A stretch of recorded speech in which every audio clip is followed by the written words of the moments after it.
Alright, what does it look like for the Rough Tumble to write a song? We started off, like you said, trying to finish each other's songs. And that was kind of a helpful exercise to go through. Well, it was helpful because it required so much trust between us. Like, there were a couple of songs we started with that we got kind of into it, and Scott was like kind of picking around that song that I had written, and I was like, actually, I'm not ready. Like, I can't actually have you finish this song. And then, like 2-3 weeks later, I'm ready, and now we're pulling out this song, and like, and it's working out So, better. like, how unfinished were they when you handed them over to each other? Some of them were reworked songs. Like some of them I had written completely, and then we went back and said, okay, now how do we make this better?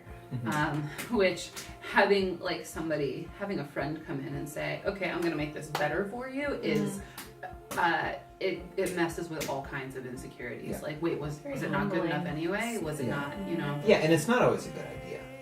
Like, sometimes I think in a lot of cases it's not a good idea. Yeah. Like, songwriting is such a personal thing for us and for a lot of songwriters that we're not like pop team writers. Like, I don't know that I would.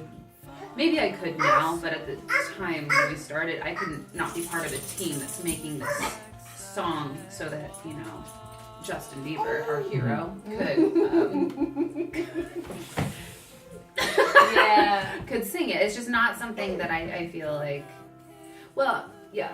And the more that we write, the more I feel like I maybe could do that, but I still like songwriting being personal, so I'm honing in on that. But how unfinished were they? Sometimes they'd just be a verse, sometimes they'd just be a chorus. Sometimes they'd be a whole song that just needed, different chords or different, a different chorus. But last week we actually wrote a song based on this riff that we had been keeping around for 3 years. Like this, and we've been singing and playing that riff, just that, for 3 years.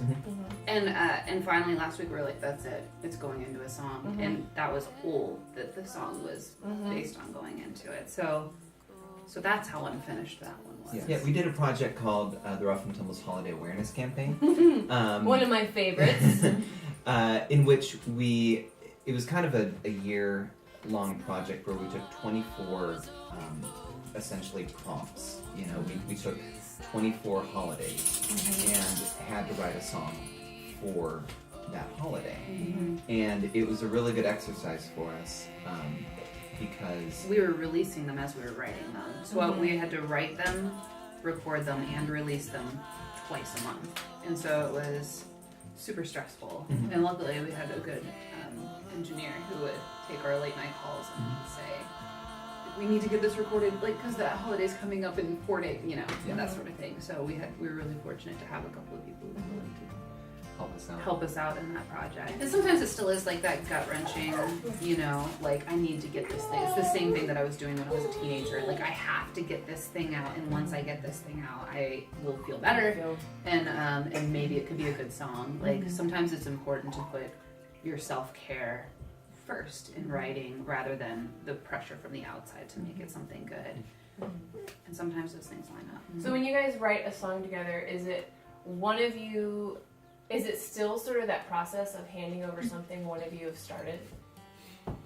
Where, you know, one of you has an idea or like a line or a melody, and then you sit down together and go, help me make this work? Or do you hand it over to the other person completely and then revisit it later? We usually sit down together.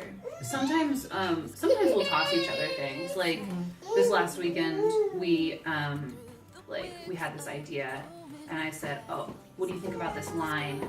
And Scott's like, "I'll write it down." And then I went to shower, and I came back. He's like, "Okay, what do you think of these lines?"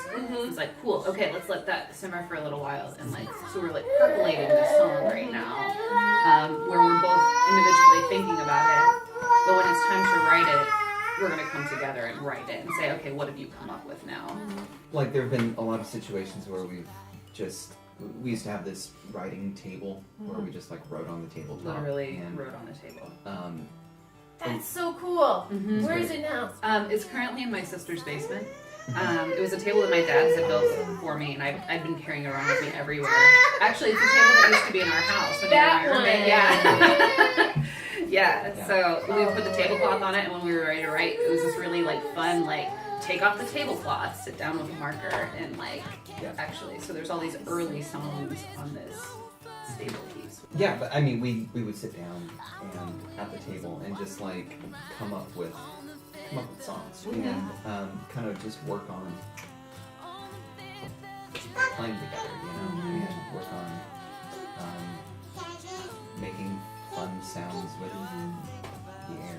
And making room for each other. Like, that's the hardest part, is like making sure that there's room for everyone in the room, you know?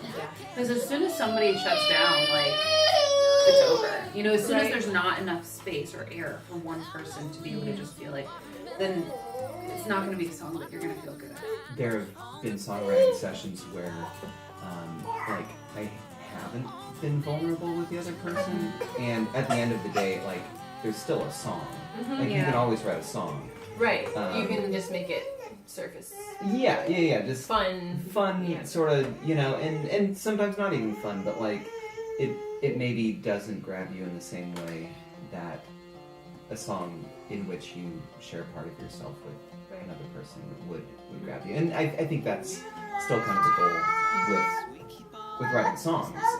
You're in songwriting, you're kind of working through your own insecurities, and especially when you're co-writing. There's a lot of things that you're just like, that you don't realize you're doing, or that I don't realize that I'm doing. But I quickly point them out. Every songwriting session.